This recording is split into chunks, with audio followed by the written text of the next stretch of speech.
in reference to the kids. Yeah.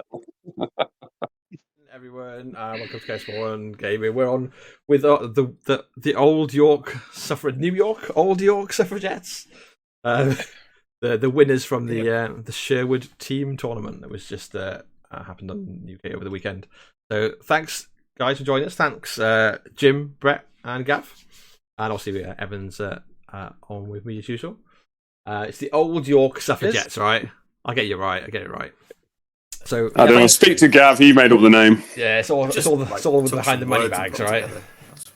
So yeah, thanks guys. Do you want to quickly say hello, introduce yourselves? We'll go left to right on my screen. So we'll do Jim, Brett, and then Gav. That's right. Just give us a bit of an intro and your Warmachine resume, history, whatever. Yeah, sure. So I'm Jim. I started playing Warmachine in 2014 or something like that, halfway through Mark II. Played Circle for a few years and then have been playing Kador pretty much ever since. And played on the English WTC team a couple of times. And yeah, took a bit of a break for COVID. But yeah, back playing a few events now. Cool. Because obviously you're all based in York, so York Wargaming Society, who've sponsored the WTC team for England and for Wales previously. And for Wales. Yeah. Wow. Yeah, very good. Obviously, Vaparknak. Is that how you say it? I never know how to say it. It's like some Vapnartak. Vapnartak. It's like a Viking thing, right? Is that? Yeah. It means bring your weapons, basically. That's like on the books for next year as well, isn't it? That's, that's going ahead. That's cool. Yeah, I'd never been to it until the actual one I went to for the Warmachine event, and I was like, I kind of expected something completely different, so I was pretty bowled over, or like the amount of cool nerd stuff that's there, basically to wander around and explore. So it's definitely one checking out if you're anywhere near York when it happens. Brett, go ahead, Brett. Give us your intro. Yep, I'm Brett. So I picked up Warmachine at the start of Mark II. I think that coincided with the end of Warhammer Fantasy. Was it 6 or 7? It was 8 back then. Yeah. Well, 8. So who knows? Yeah. At the point they ruined that one, Warmachine seemed quite a tempting, tantalising alternative game. Predominantly played 3 factions in that time. So, Circle, Legion, Signar, and like Jim, I've represented England on the WTC teams, captaining them a few times. And COVID, like probably a lot of people, just curtailed hobby activities and time. But it's nice to be getting back into it and getting back into the swing of things, seeing a few people and touching base. Yeah, it's been cool seeing you guys coming down to like Sherwood for the non-team events as well, because obviously it's not too far for you, which is nice. And it feels a little bit like when I moved up towards Sheffield, like the northern gamers were like dominating Warmachine. It's like between York and Sheffield, and it was just like prolific. It kind of feels a little bit nice to be back there a little bit more, whereas a lot of the stronger gamers and stronger clubs are going up north. And Gav, over to you, mate. Oh, yeah. So I'm Gav. I've been playing since 2007. So I've played Scorn since then because that was the faction that nobody else collected at my club at the time. So yeah, I've been playing Scorn for about 14 years. So you'd think I'd be good at it by now. But so yeah, I've moved up to York in 2008, and I've been playing Warmachine here in York since then. So I was the club press ganger whilst the press gang scheme was going, so sort of introing new gamers, etc., and organising events. But then, yeah, just like these guys, lockdown, etc., not played anything really at all for the last 2 years. To be honest, I didn't even really look at anything at all. So sort of my memory fades quite a lot on a lot of stats. I used to know every single stat. I don't know them anymore. So yeah, so I've played. Doesn't help that it was like so many hundreds of updates like a month ago. Oh. Yeah, so like all the CIDs and stuff that came out, and those I just haven't looked at any of it. Yeah. So, yeah, it's good to be back, like Brett says. It's good to be back. You were like the man behind the York Warmachine Weekenders the as well, Weekender. right? Yeah, that's right. Yeah, the Weekenders, which is like a kind of a mini kind of convention in York. Yeah. So you can sort of stay. Frequently hear people like referring to it. I think I booked and then something happened at the time I couldn't make it. But you have to pull out. Yeah. It's good fun weekend. So we try and get the sort of American kind of convention thing where you stay in the venue. So like, there's no closing. Basically, it stays open all weekend. Yeah, so it doesn't close. Yeah, we're working at the moment. I say we, like me, Dom, who you guys will know from club, and Simon, who runs the Sherwood, are like trying to sort out something in February where the Age of Sigmar side of our club have got 100-player Age of Sigmar event in the Hilton in between Gonfield and Sheffield. I can't remember what it's called, but it's basically like just outside the city centre. So we might have room for a 50-player event, which will be like, nice. Hopefully staying on site. Yeah, lots of I other would options love to do that. Stay. And we'll do something like the Welsh did with a hard cut to like the top after the first day, something like that. But we're currently still in the discussions and planning stage to see if we can get like the room on the Friday as well, so people can turn up. They're coming from further afield and just do February is not a lot of time. Book that up quick. It's fine. It'll be all right. So that might happen. So that'd be really cool if we could do that. If not, we're just going to aim for sometime in the summer, and probably at the same venue or the new Sanctuary venue is really nice as well, which is not too far from us. Which is potential. They do. They've done a couple of Age of Sigmar 40k like weekenders there. It's quite big and isn't freezing cold as a Sanctuary was renowned for back in the day. Have they moved out of the church? Have they done? Yeah. They've got like a really nice like, modern venue now. Yeah. So they have parking and heating, and apparently other good things as well. I've seen plenty of pictures. If you check out check out Hellstorm Wargaming or Sanctuary Gaming themselves on Facebook, there'll be pictures of the gaming hall, and it seems pretty good. I know some of the guys at club are starting to frequent it as well. So we'll do like club night hours in Barbara on a Monday, and then games at Sanctuary on a Friday because can't get enough of it. So, interesting. So let's talk about the team event though. So obviously you guys have got a lot of experience under your belt. What was the idea behind what you were playing? Is it just pick your individual, like, fancy this looks good at the moment, or did you like actually delve deeper? So obviously we've not done a huge amount of gaming between us since the lockdown finished. I know Brett was looking at taking Legion up until very recently before the actual event itself. Yeah. And I simply couldn't source enough Nephilium soldiers, Dan. Did you not? So I think I've got probably 2 left over still, like in my bits box. Have you? Well, I might have to hit you up for those. My archers also used to live in my bits box because they were never worth actually building. So I've been keeping an eye out on Facebook Marketplace for ages, but I think the problem is they were that terrible that no one bought them to now sell them. So you can only buy them new in box from the shop because they've been there since 2012. But so I played Legion at the sort of the summer steamroller, which you won, right, with Legion. Which won with Legion. I mean, won with Bethane too, if we're being honest. Yeah, she was riding high for a reason. Yep. And so I've been playing around with a few different lists after the dynamic update. But like I say, I just couldn't source enough Nephilium soldiers. And also don't have a Carissa model. So that's a phrase you don't hear often. You were trying to source lots of Neph soldiers. Coming to a table near you soon. Let's just put it like that. You're looking to Carissa them into people's faces with ridiculous speed.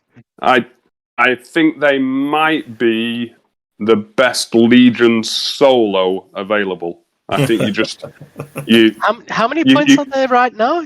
7. Okay, So and the Blight Archon is 9 and doesn't benefit from Energizer. Yeah. And the Virtue Champs that people are quite happy to pay 6 for, they're certainly in that bracket. And they're a real solo. So I think they've got merits, but it wasn't to be. So I couldn't source enough of those. So instead, you dusted off a load of old Signar. So one of those armies was still in my case from WTC. Oh, go on, Jim. What would it have even been? When was the last real WTC? 2019? 17? 18? 18. 2018. Yeah. No, there was one in 19, wasn't there? There was one in 19, wasn't there? Yeah, in Poland in 19, wasn't it? Belgium in 18. Yeah. Right. So Poland did 18 as well, didn't they? It's when we had the boys lost in the strip club incident. if ever there's a time you're happy you don't go on a Thursday, it was that year. Yeah. I'm not sure they were lost in there, Jim. I think they knew exactly where they were. That was the problem. No, they were trapped. I believe the problem was they didn't read the Google reviews that literally said that these guys will just rob you and steal all your money. Yeah. I mean, fortunately, some of the guys were using their company credit cards, weren't they? So at least it didn't cost them anything. Yeah. Anyway, we go off on the tangent there. Sorry. Back home. So I delved in the cupboard, dragged out my Signar Gravediggers list from whatever WTC that was that we took that to, and then dug around to find my second Stormwall to make my second list, and I was good to go. I'm looking at your list now, and I can't get over the fact that it adds the lightning pods into your into the list composition, which just messes up how it looks. Yeah, it does. Just makes me twitch. Anyway, I don't have a lot of OCD, but looking at stuff where you have someone like takes a unit or something, then a solo, then the same unit 2 lines down. I don't know. Yeah. When they published the lists, they had some lists had like the battle engines below the warjacks, and then some of the lists had the battle engines all the way at the bottom. Yeah. Oh right. Yeah. I think it just depended on how people sent them into Simon. No tridents in this list. Yeah. Yeah. Just keep on looking down. You'll find them. Yeah. And then Gav, you've obviously got your Scorn. Yeah. It's almost Scorn. Is that very much like what you were playing before, or have you like dusted off and gone? It's all I play really. So I have got some Menoth, but I never use them really. So yeah, I've got some my Scorn. I played some practice games against Brett, so I played 4 games before the event, and I'd used Rasheth and Makeda 3 in those games. Now the Rasheth list was completely different to the one that I took to the event, but because I think Rasheth's still really strong. What's that? Sorry, I still think Rasheth's really strong. So yeah, he's really strong. But because I'd not played that list at all before even the event, I didn't use it at all during the weekend. Did you just one listed Makeda? One listed Makeda 3 all the way through because I'd played a couple of games with her already. I kind of knew how she would work. Yeah. Was there no temptation to grab a bunch of immortals just to help in like the scaring off particular kind of things? Yeah. So with, no intention of playing it, sort of thing. No, because if you look at like the other Scorn players, there's only 3 of us at the event. They took Zal 2 as the second sort of pairing. Yeah. But I think with the skew towards cracking armor at the moment, like Zal 2, it kind of falls victim a little bit to that.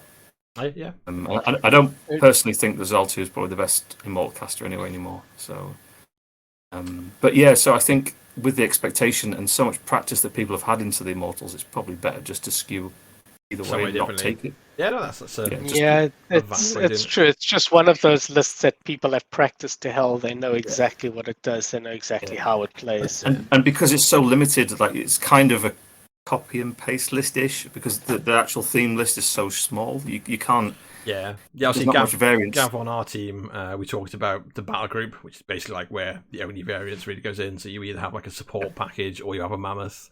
I can't remember what he took. I think he took like the lesser beast, so things like the Cyclops and the Agonizer. He took so is this Gavroth? Yeah.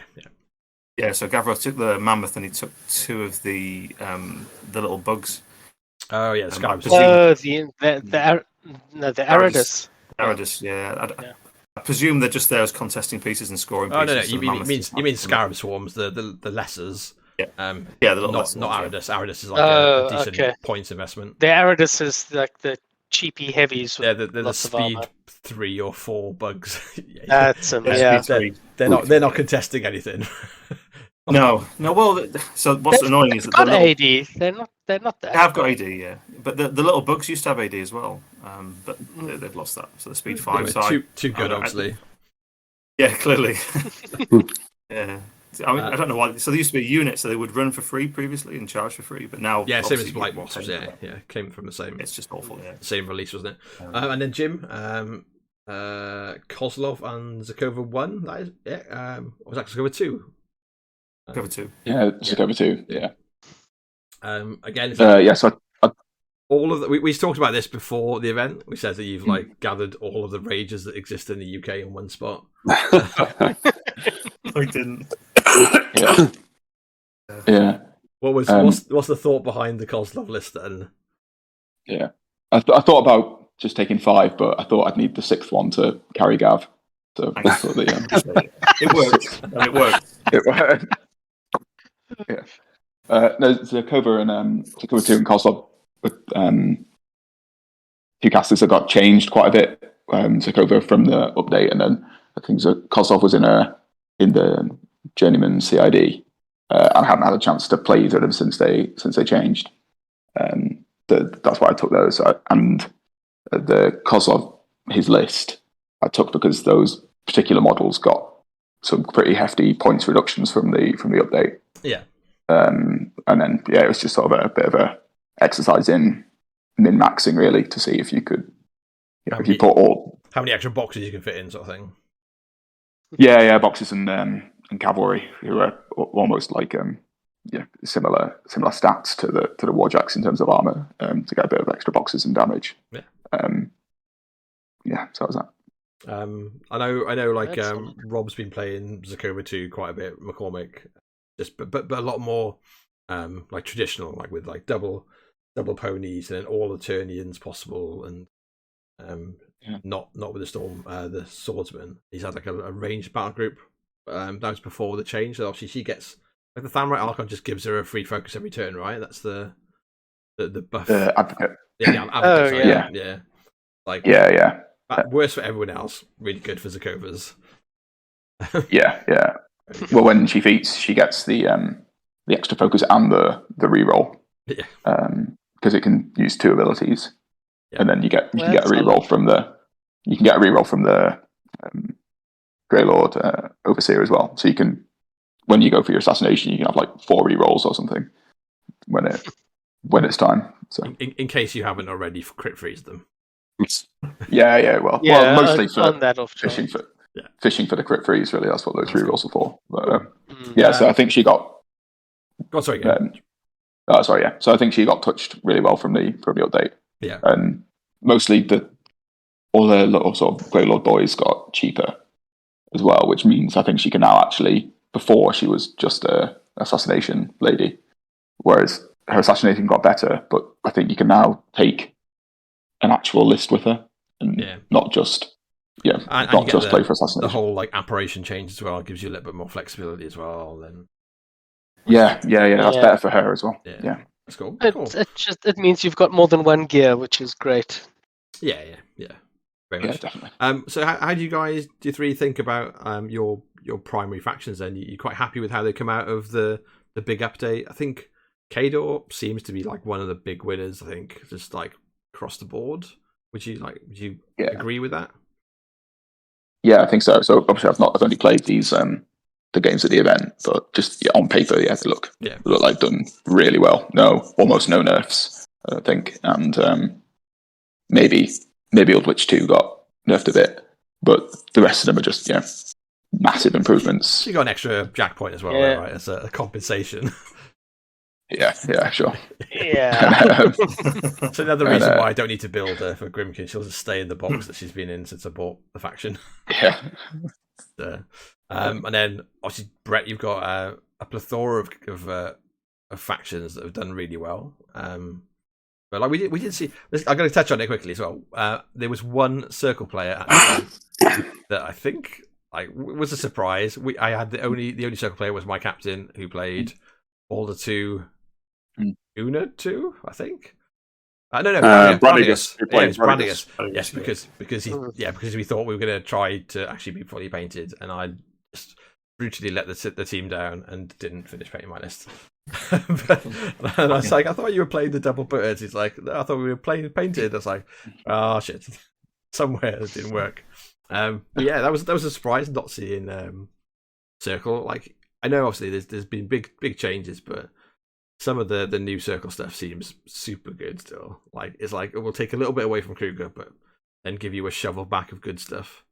I mean, Kruger's still a monster. I wouldn't ever rule him out. Well, they buffed all the models that go in his list as well. So even though he got a wee bit of it, all the I think it's all like the models that go in it. Yeah, exactly. Him and the Death Archon basically took a little bit of a hit, but the rest of the team just picks him back up quite well. I think.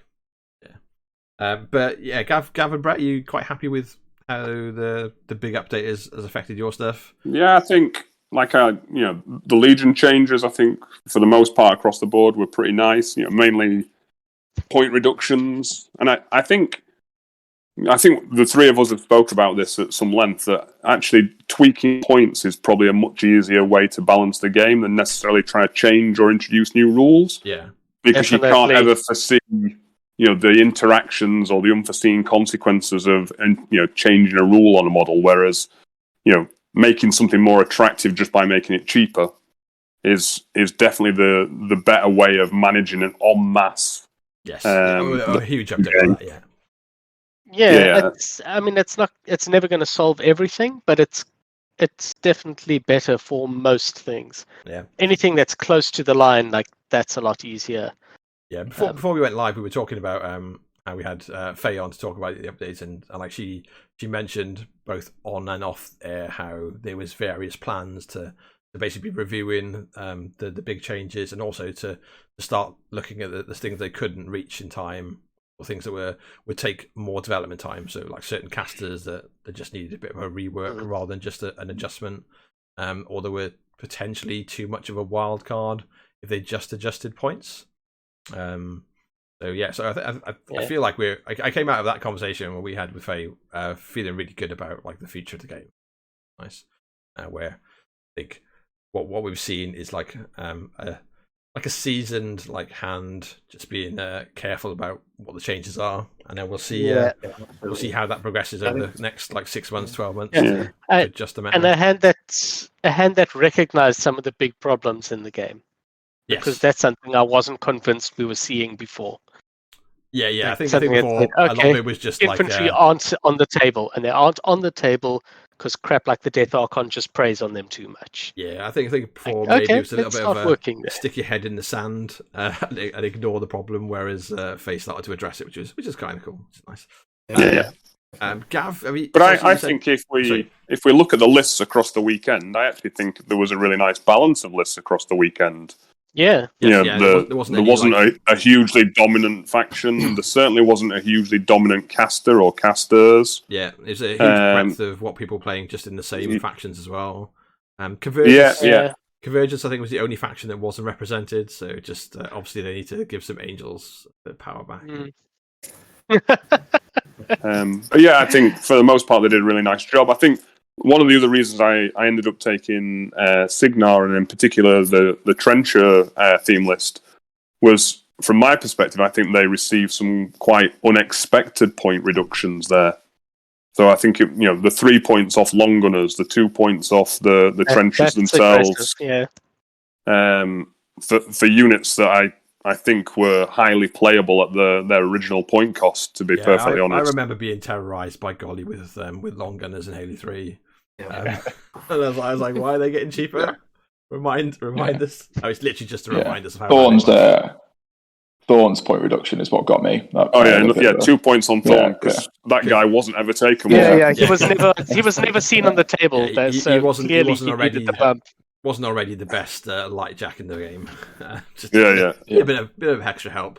That's cool. I think the points reductions to that Trencher theme force it basically enabled me to take an extra heavy warjack and 2 more weapon crews in a list that was already pretty decent. Yeah, that's nice. That's a significant bump.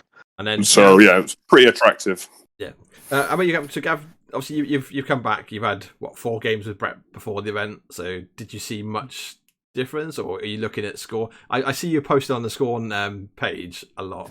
Like, look at these guys. I have since I've got the interest back in the game. Now I've been hitting the Scorn forum quite a lot. Discovered Facebook and. No, I've definitely been shouting into the void, Gav. No, I am literally shouting to the void. Yeah, I've loitered on the Scorn forum for a long time, but I've just not had the interest. But it's all been sparked up again recently, which is really nice, especially with the changes coming up and that have happened. But yeah, for the Scorn faction. So I am overall really pleased. I think, like I say, I think she's done a really good job. Like the points reductions and the points changes are definitely the way to go. Like the Cataphract, obviously now are playable definitely, and the Masters of War theme is really good.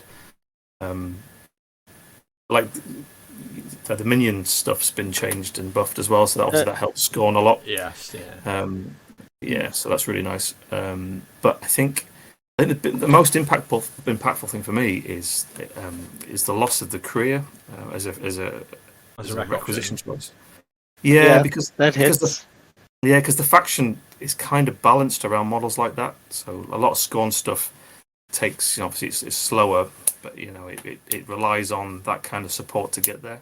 Yeah. So when you take stuff like that away, it really kind of affects the way that lists are built. So obviously, Agonize is still free.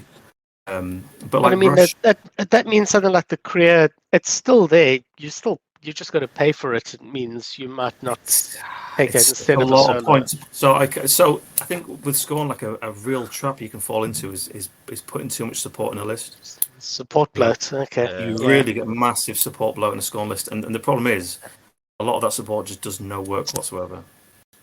So you can get really sucked down this rabbit hole where you're like, I can put this in, I put this in, and my army's unkillable. Well, it's not unkillable. And you're effectively going to have nothing that will trade with the opponent. Yeah. So I think the Kriya Legion seems to suffer a little bit like that if you let it, right. So you can end up taking your eye switches, then you take like a Forsaken and a Shepherd, and then you take a Scylla. It's really hard to fall into that trap with Legion. Like it's hard unless you're playing a Blightbringer. It's really hard to get into support bloat trap. Yeah. So, but obviously, a lot of the beasts are built around Rush as an Animus, which is obviously a fantastic Animus. Being used to having the Terrorizer for free, and then having that disappear, and that's pretty bad. So, but so there's just a lot of list rewriting, having to suck it up and to pay 7 points for the Terrorizer. Yeah. But yeah. So apart from that, it's obviously, so I just deleted all my lists and started again. So yeah, I think it's exciting. Like I'm really excited to build some lists, but they're going to be really different. I think the Scorn lists than what you're used to seeing, definitely. Yeah, I think a lot of lists. That's a good thing. That's exciting. Yeah. Right, so let's talk about the event itself. So obviously it was sold. Did it sell out the first day or two? I can't remember. It was super quick. Yeah, it was nice. Obviously, Gav. Did you say Gav? You got like one of the last tickets. I don't know. I think we were like fourth or something. I think buying a ticket, but yeah, it sold up pretty quick. Yeah, Evan was meant to be there. I'll let you forget about it eventually, Evan. That was very sad. I don't deserve to forget about it. It was just bad. It was a great event. Evan's nominated captain didn't realise that tickets had like gone on sale or something. Oh, nightmare. And anyway, so there was like a lot of different people. I think I saw a load of new faces as well as like a bunch of like people I've seen over the normal Sherwood events and like the Steamrollers since we started back, which would be nice. But you guys started off playing against. How do you play this game again? Who are some of the locals for me? So Owen and Dom, who are locals for Sheffield, and then Simon, who was a guy that came in and murked them because I I think Zai's kid, one of his kids, had tonsillitis, and he was waiting for a COVID test back.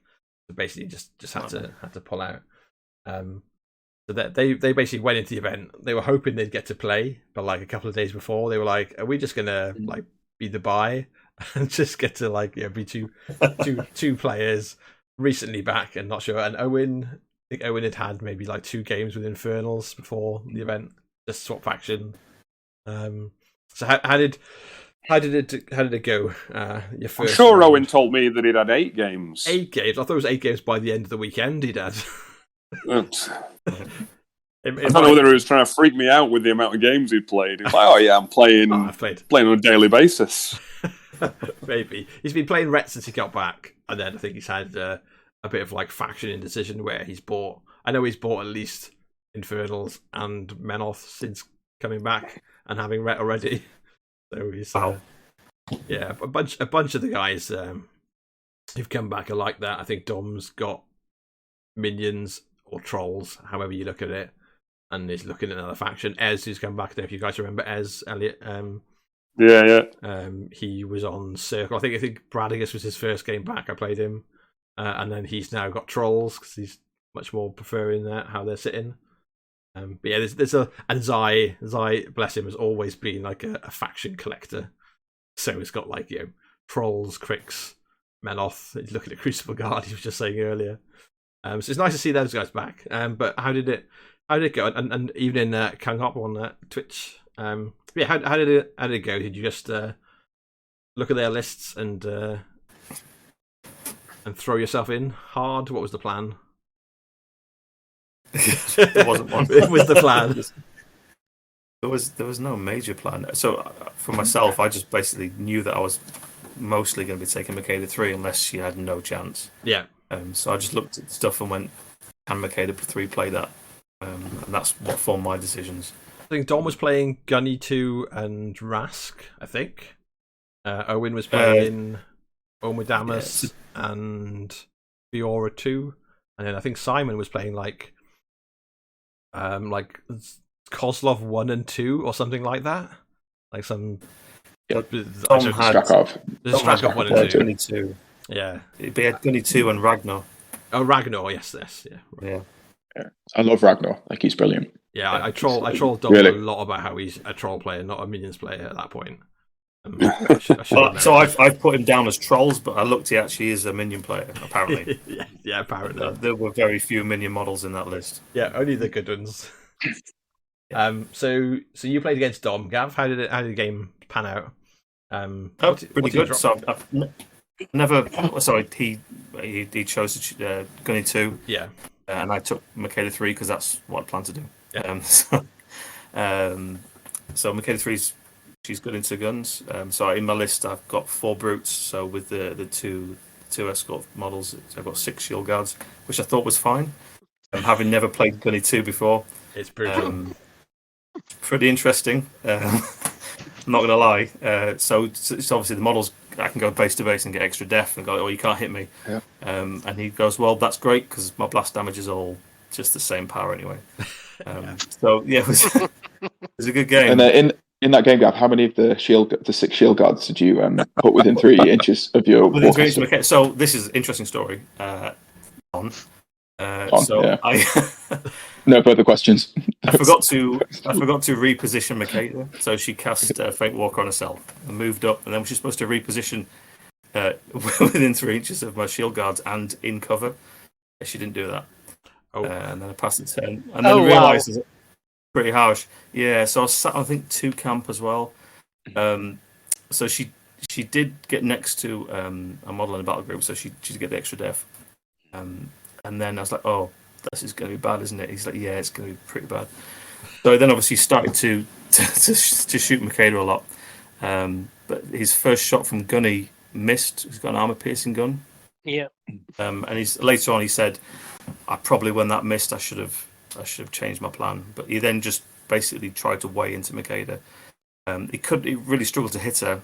But all obviously his AoEs, they scattered all over the place. He was really unlucky with his scatters.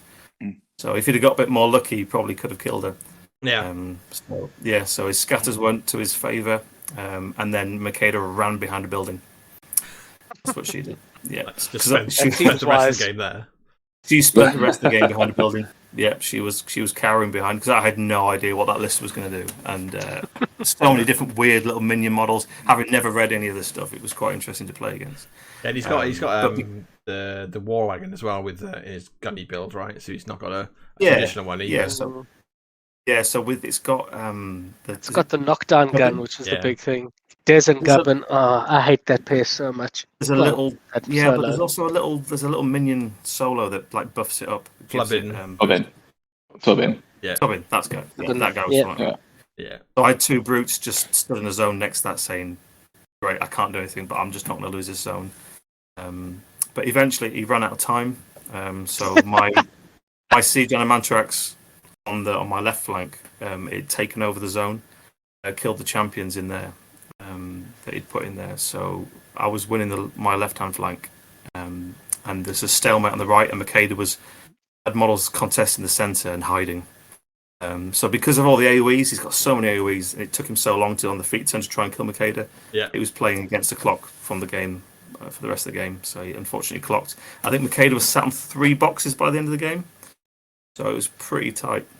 But it was a great game, and Dom's a fantastic guy as well. Yeah, he's a good laugh, Dom. Did you talk about if he'd gone for just like your beasts? Do you think he would have just flattened most of your battle group? Yeah, but I think so. He could have. So my battle group was hardly touched really, but I think. Oh no, I'm lying. So he killed Makeda. He killed Moloch Khan with blast damage on the feet. That was pretty bad, and then and the Terrorizer got killed as well, so that was pretty bad. So on the feet, Terrorizer and Moloch Khan went down to blast damage and defeat. Just to scatters where he was trying to scatter Makeda. I mean, it could have been worse. They could have hit Makeda. But yeah, I think so. He did say that as soon as he missed that armor piercing shot, he should have just switched to focusing on battle groups. Just gone for attrition instead. Yeah. He's got like I don't think he appreciated quite how much the battle engine can do under Insight as well. So once it gets Insight off on its target models, it kind of rinses stuff. Yeah, they already are still strong. I don't know. I don't understand how both Score and battle engines got out without anyone under the radar. I'm saying nothing. Nothing. I assume whoever from the playtest team plays Scorn is just dog shit. And they're just it's probably the same person who playtests Circle. Like that. That's my theory. Yeah, probably.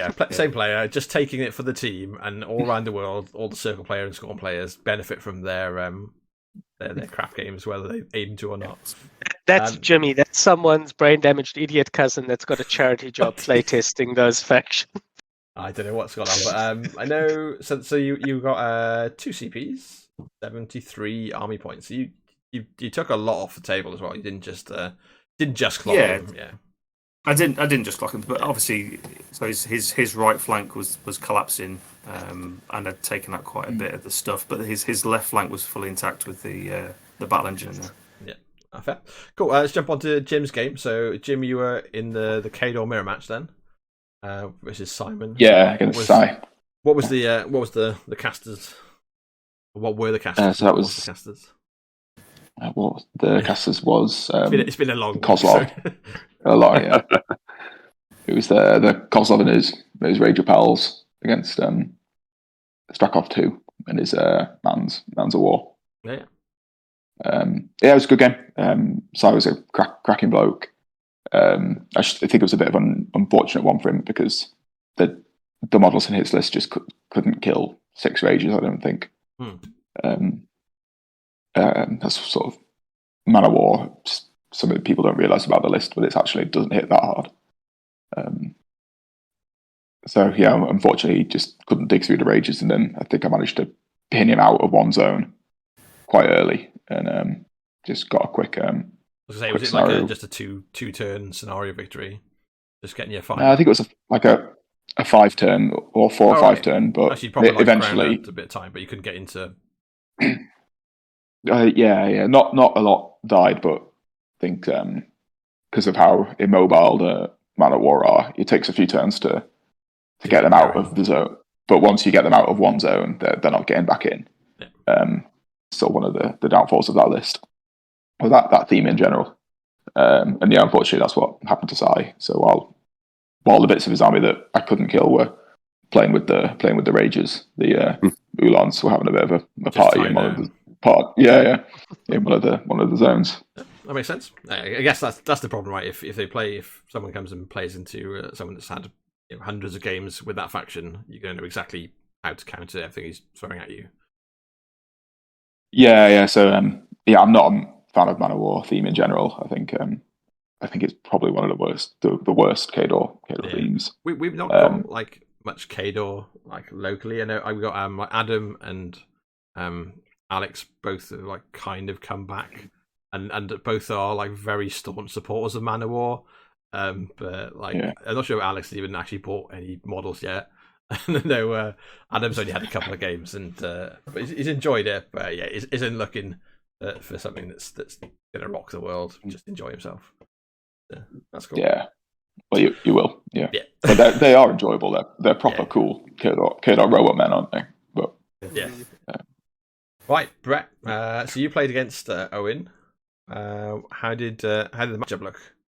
You had so he took Omadamus with, I don't know, 4 or 5 tormentors, I guess. Yeah, double howlers. Was he bringing double howlers or just single? Might have been single. Double with Fiora. Single. Yeah, single in that list. Yeah. With a gate, and then the sort of all the usual support solos and the little units as well.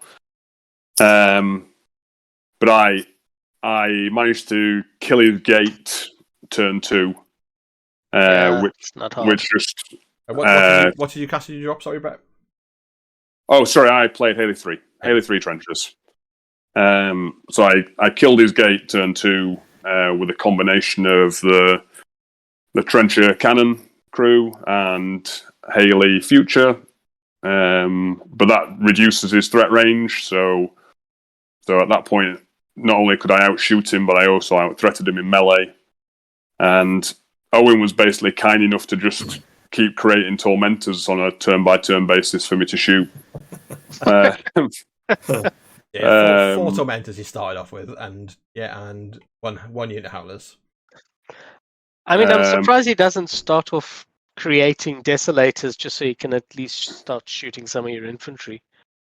So that was the first one he created. I think maybe I shot it before it could do anything. Yeah, I wouldn't be surprised. So yeah, I think he was onto a bit of a hiding to nothing, really, to be perfectly honest. So your VPs basically speak to a traditional. If you're smashing infernals, you're basically just clocking up an extra heavy in points every turn. So you've got like 124 army points for the game. Sounds about right. So I think he ended up firing a few things into the cloud wall under feet to get unyielding. But even engaged, I was express team shooting them in combat to push them out of combat. Yeah, and then just basically carried on shooting them. Yeah. So yeah, it was pretty much one-way traffic. But it was good to catch up with Owen and Dom. Like we know those guys from playing down at Sheffield and Outpost and tournaments back. So it was great to see those guys back in the game and to touch base and catch up with those guys. It was good. They're super enjoying being back in it. It's nice to see them because obviously Owen, more so than Dom, was like around club playing like Marvel for like the last year or so, and then like a lot of them have all basically transitioned and come back. So it's nice to see them enjoying playing rather than just be back on it. Cool. So that is good. Next round, you guys face Owlface, which is like the Power Fist gaming guys from the Midlands. So Rob McCormick, Dan Price, and James White. I've not seen James White for an awful long time on like event rosters, so he's I think more recently come back. I know when we faced them, I think the next round, James was like, I don't want to play Grimkin, I can't remember any of their tricks. It's been too long. It was like fair. So how did you guys fare against these guys? Do you want to jump in, Gav, against Rob? Yeah, sure. So on the matchup process, we had a bit of a thing where we were a bit concerned about the Signar of Brett playing into Legion. Oh yeah, I played Dan's Legion pair like the weekend before at the Northwest. Yeah. That was like some event on the farm. I think it was Trolls. It was actually the Trolls we were concerned about. What's his Legion pair? His Legion pair. What was the Trolls? The Trolls one is Colgrimmer and someone. Yeah, right. I think that's what you worry about with Gravediggers, right? With a load, tons of sprays and tons of clouds. And then Dan was playing. Dan was playing, I think, Lilith 2 and Seren. Again with like a million sprays in both lists. So like Typhon, three Carnivians, Blight Archon. Wow. Okay. Yeah, lots of sprays. Oh yeah. So we actually tried to be quite tactical in our pairing process there, didn't we? So we put me down first to at least be able to pick, in theory, so you can dodge Colgrimmer. But I dodged Colgrimmer to get Lilith too, so I'm not quite sure whether we won out on that that process. But yeah, fair. That was my concern with Signar, with Lilith too. Yeah, but so yeah, I ended up playing Rob McCormick, and he dropped Malakov. So I've not seen any of the new shenanigans you can do. Yeah, the new Malakov. Yeah. So he's got this cool spell. Discombobulate. That's the one. So Rob was super excited about that spell. It's an exciting spell. It's a cool spell. It's a cool spell, definitely. He's got he's got a unit of Winterguard with 3 rockets, and he's got crows. Oh god, yeah, so, variant. Discombobulate, and then Malakov gives the Rocketeers backstab. They're suddenly 4 damage dice, right? Yeah, it's a lot of damage. It's really excited about that. Yeah. So he had crows as well. Crows. Okay, right. So so they started off praying my Siege Animantrax because I dropped Makeda 3 again. Clearly, so that ran away. It ran to the other side, the other flank. And then there was the table was really strange. It had at the tournament there was a lot of obstructions. In the center of the table, there was like a tunnel between some obstructions, and that's where my army ended up meeting his heavies. And what I didn't appreciate was what Malakov's feat does. So for me, I mean, the spell discombobulate. It's cool. His feat is amazing. Like, his feat is so good. So if you've not read his feat, then you really need to read up on what it does. So when you hit a model, it effectively has parry, and it can make a full move. It's like a lesser version of Varus's 2 feet. Well, actually, no, it might be better. It's a lot better. It's a lot better. It's a lot better. Wait, it's on hit. It's on hits. Okay. It also makes you immune to knockdown as well. Immune to knockdown, and you can do it any number of times. So right. Wow. Okay. So I ended up clocking myself in this game, and the reason being is because McKay defeated. Because you play really slow. And I play really slow. It takes a long time to think about things. How close were they? Where did you put your shield guards? Was it within 3 of the Warcaster this game? Well, it didn't really matter too much in this game because it's all like pop shots, but yeah. So McKay defeated, and she went in onto this Spriggan that was under feet, and then it moved away. So I then cast I can't remember the spell. Eliminator. There we go. Yeah. Cast Eliminator at some crows, and she then followed it up and hit it again, and it moved again. And I went, it moves more than once. And he's like, it just keeps moving. It's like, oh no, this is so bad. So she was blood booming because she'd killed a Juggernaut. Eliminator hit it, and then she cast Eliminator again. So she had to cast Eliminator 3 times to keep up with the Spriggan. So she eventually pinned it down into a corner and didn't kill it. It got killed by the Terrorizer in the end, which is quite cool. Terrorizer with Rage, Givers. It's on Zadesh, so it's got a tag team, and under Insight, it hits pretty hard. So this is the support model that doesn't do any work, isn't it? Yeah, the support model. Yeah. I've got to pay for it. I've got to pay. Yeah, you got to pay. Yeah. You got to pay 7 points for the Power 18 model. I understand. Make it into a Power 18 monster. Yeah. Okay, that's fine. It got pinned in eventually, and the Terrorizer finished it off. But at that point, I'd used so much time trying to work out how I'm going to chase these two models down inside a little corridor that I would then run out of time. But even without that, I think Rob would probably have out attrition me anyway, because he got his Winter Guard. I couldn't get anywhere near. Yeah. The battle engine had run away from the crows. So that was then stuck behind some obstructions as well. So I think eventually he probably would have won out on scenario or attrition. Yeah, so I ended up losing that game on clock. I played Rob, and he dropped the same list against me. I think it was like the round later. And my friendly zone in bunkers had these two massive like oil towers at the edge of my zone. Yeah. So there was an exactly 5 inches gap. So I could affect, in theory, my death knell through if there wasn't like an objective or stuff. Because he got the anchor objective on one of his on his Kodiak, so he feated, ran a Kodiak forward to just like 2 inches outside my zone, and it's a Kodiak that can't be thrown, can't be slammed, can't be knocked down, can't be pulled, like, everything, just literally blocking my entire fucking army from trying to unpack. And I was like, yeah, great. I spent honestly my entire army killed.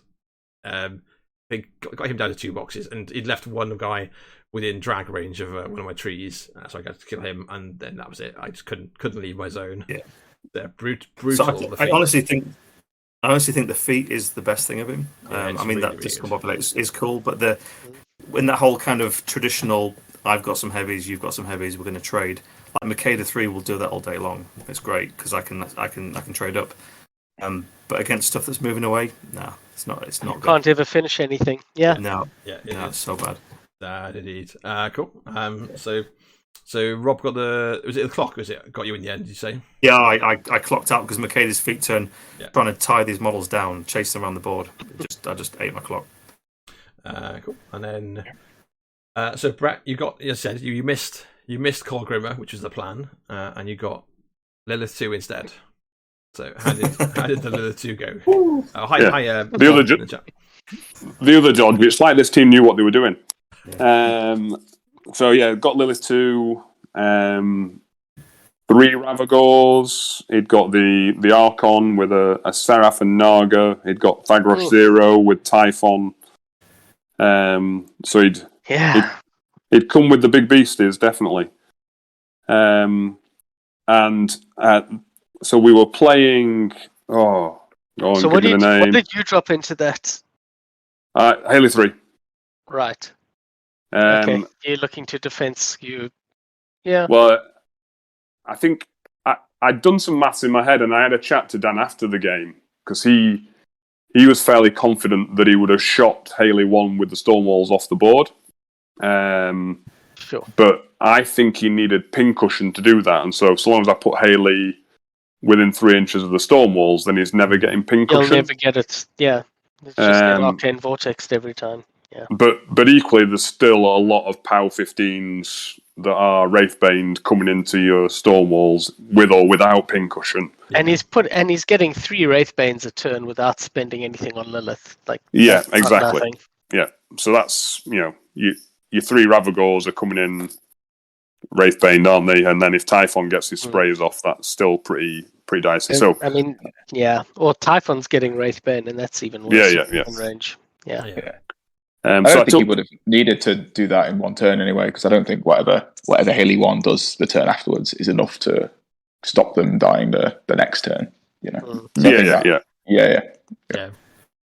So Haley 3, and I get to play the dig-in game rather than the cloud game. And so I'm basically relying on a combination of cover and temporal distortion to just make it difficult to directly hit. Right. The Ravagors have lost their continuous fire, so obviously that helps me a lot. You can't just scatter those scathes on me and just burn everyone to death. But we were playing Invasion, so the 2 circles and then the letterbox.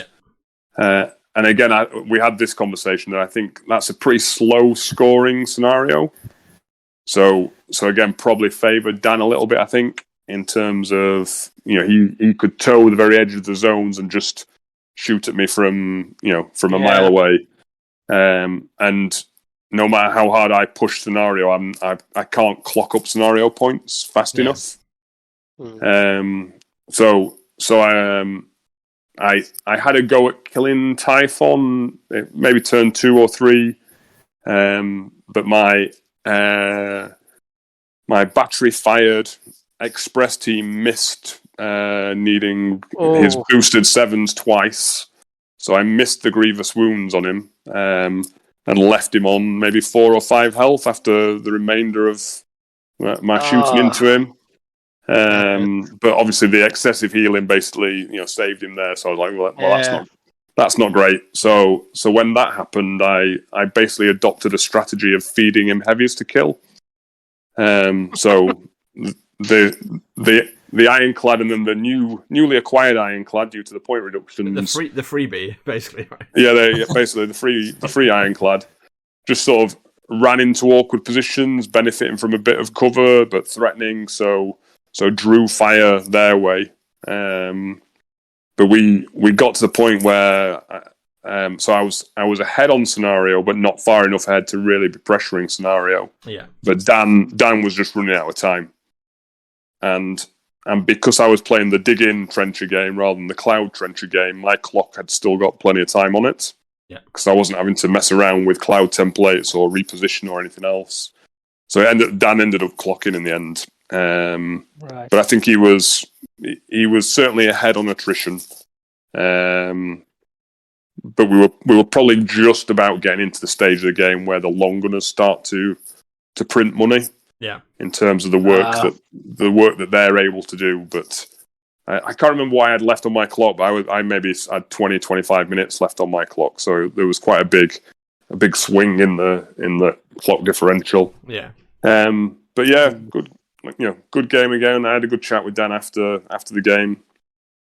And I think the list, he said he'd played the list a fair few times, but maybe not into all scenarios. And so that was just one of the observations we made. He had very few contesting pieces.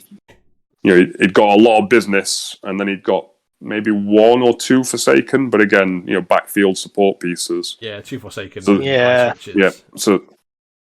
So there was nothing that was ever, on a different scenario, there was nothing that was ever going to run into my zone or run to contest my flag if we had been on a different scenario. So,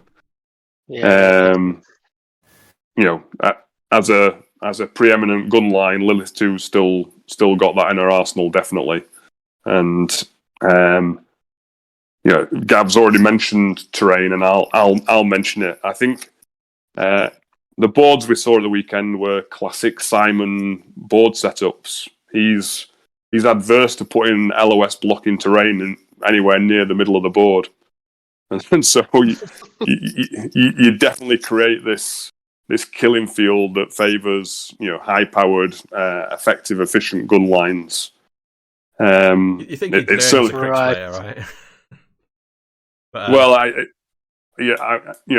having played Circle at a few of his events, and so you're hunting for those forests somewhere near the middle of the board where you can add another rapid growth to the edge of it or something like that. Yeah. So you very quickly notice it as a Circle player, but I know he said at the start of the event that he's put like a lot of sort of specific SKUs on the table, so that the choosing the table was more important than like an average game, where certainly like the ones that I looked at, there was some sides of the table where like a bitch to play if you had the wrong list, double quicksands or 2 huge obstructions.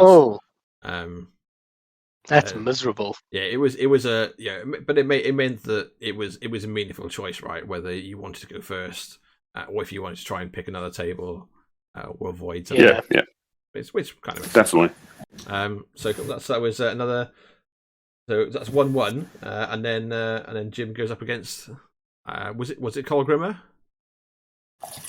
No, it was Doomshaper. Doomy 3, Oh, does he have Doomy 3 with a Mountain King and the Mold Dunian Archons? Yeah, so it just sheds all the whelps and heals. Oh man, I don't think it had any Archons. Or do you not? Oh, no, I don't think so. Oh no, it doesn't. No, it doesn't. No, it's just so Mauler, Mulg and the Earthborn Dire Troll, Mountain King, Mulg, Storm Troll, Axer, then Runebearer, a bunch of Whelps, Dunia Knot, and then the Stone. right? Yeah, I had a fun pairing process as well because obviously he had Colgrim Rizzes as the list, and I've got the Zerkova 2 and fucking cold donkeys who just can't play into an entirely cold immune army. Yeah. So obviously, you were getting trolled a bit. Actually, the team was trolling you a bit over that one. Were they? Yeah. So couldn't play that obviously. But the table we were on actually had some really good terrain. I thought for me that was because I won the roll, and there was one side of the board that had a lot of these obstructions on it. So was it after he'd picked Doomshaper 3, with the Mountain King, I stuck him with the side with all the obstructions on, which meant there was only really ever one spot that the Mountain King could go, so I could deploy and play accordingly. So the Mountain King never got involved really. I kept feeding it sort of one small model at a time, and then just picked apart the Mulg and the Mauler from the other flank, and eventually, once they were all dead, the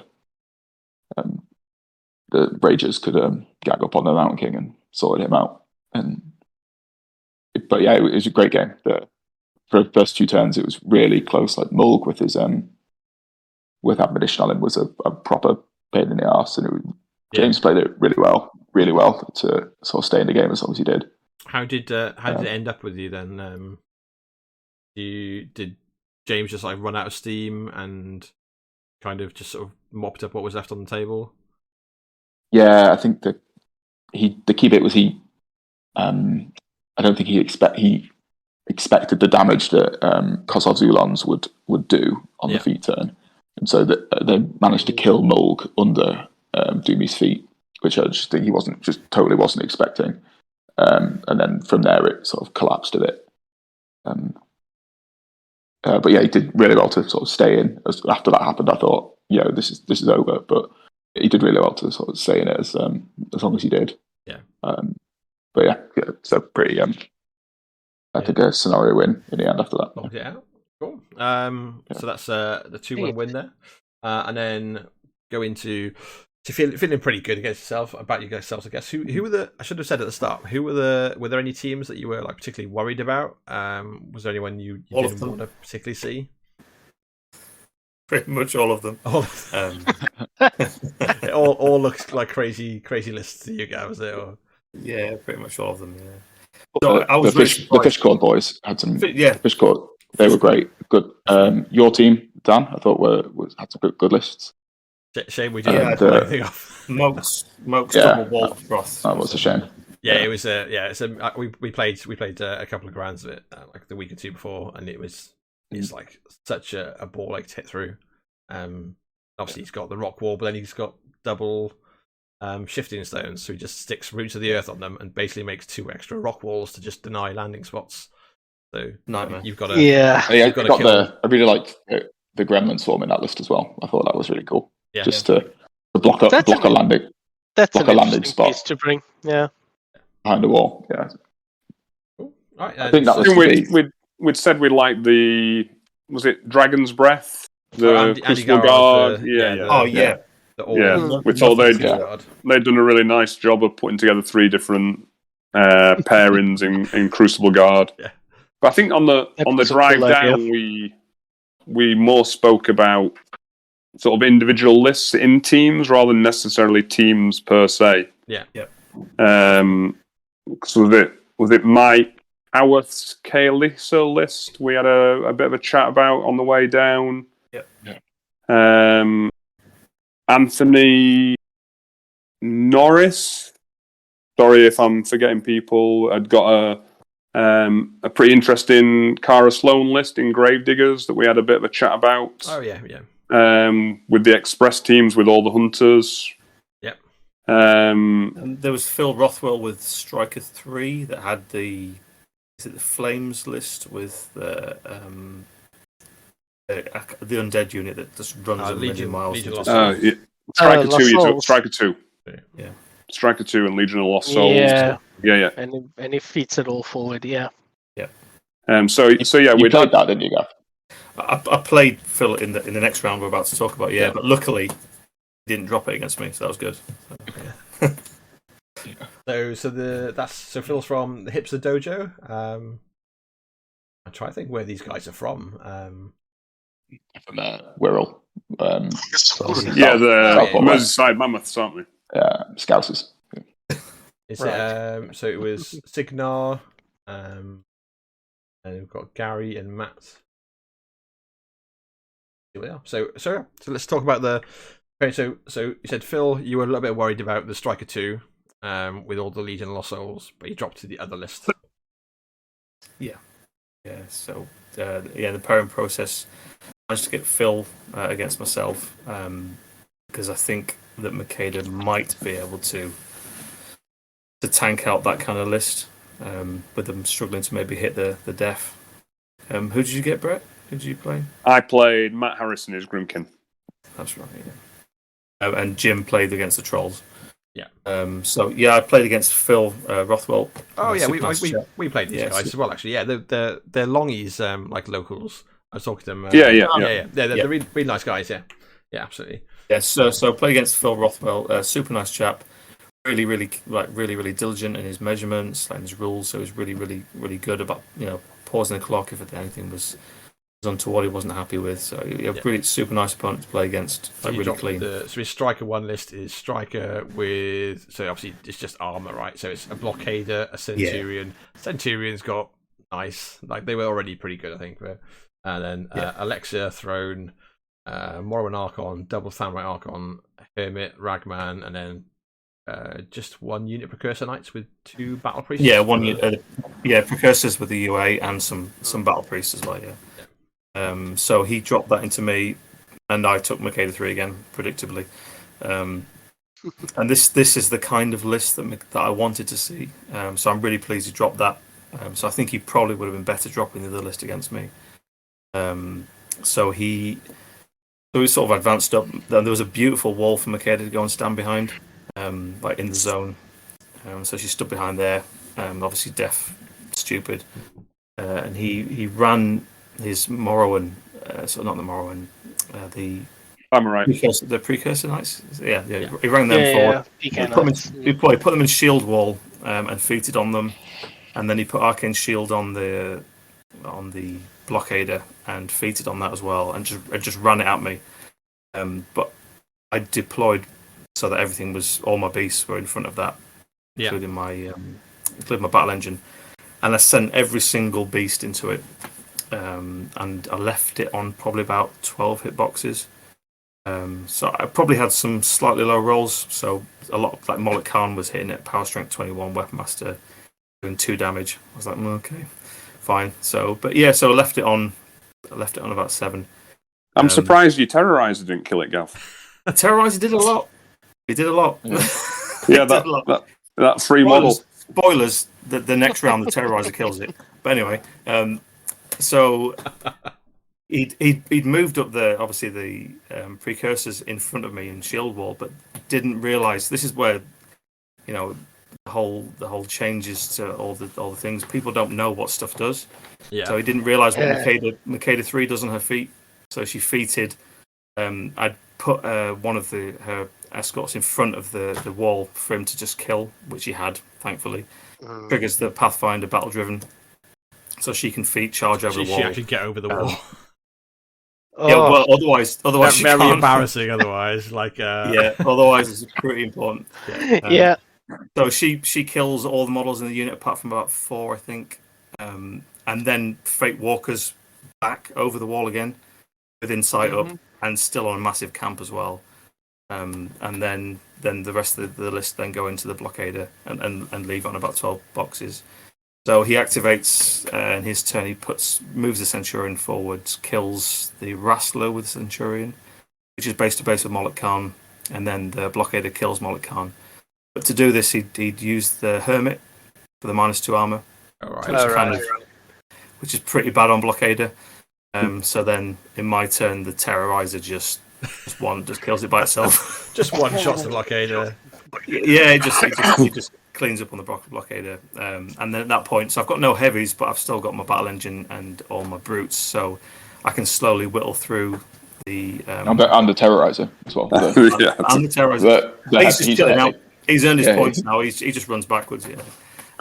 So I can kill off the Archons and get into his zone, and basically start pressurizing that area, and eventually a win on scenario.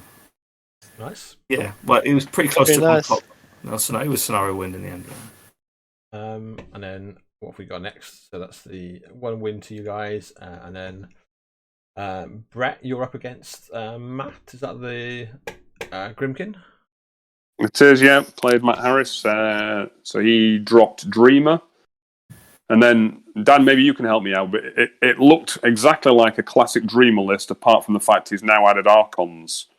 But I reckon you've dropped the Hound, whatever that was. Yeah, Gorehound. Yeah, it looks very similar. And the Heavy, maybe, is there? Similar. It's been lost to get it.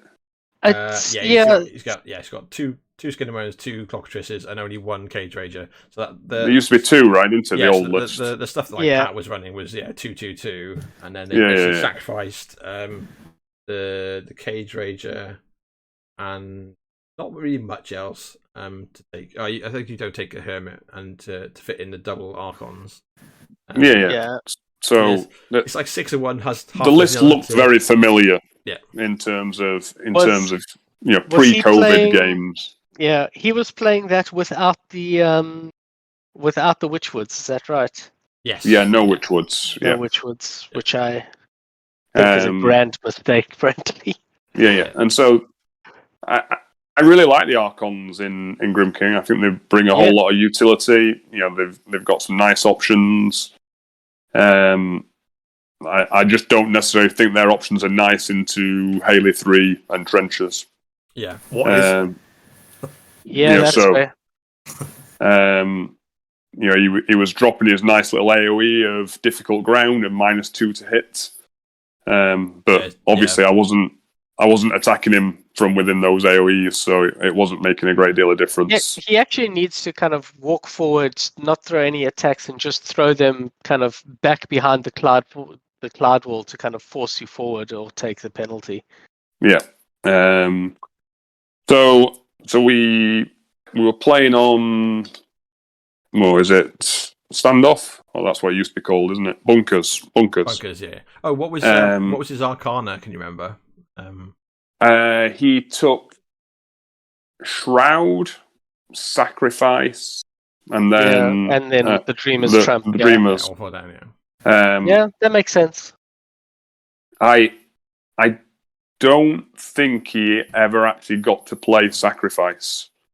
Because you've got Grievous Wounds with your... Shroud is a weird one. I think he'd have been better off with Ill Omens, but yeah. So I think he took Shroud because, obviously, of the amount of the volume of guns I'd got. Yeah. Like I say, the Sacrifice one he just never got to play because I'd got battery firing express teams. Yeah. So I was grievous wounding things, and then killing other things basically, or just warming those up.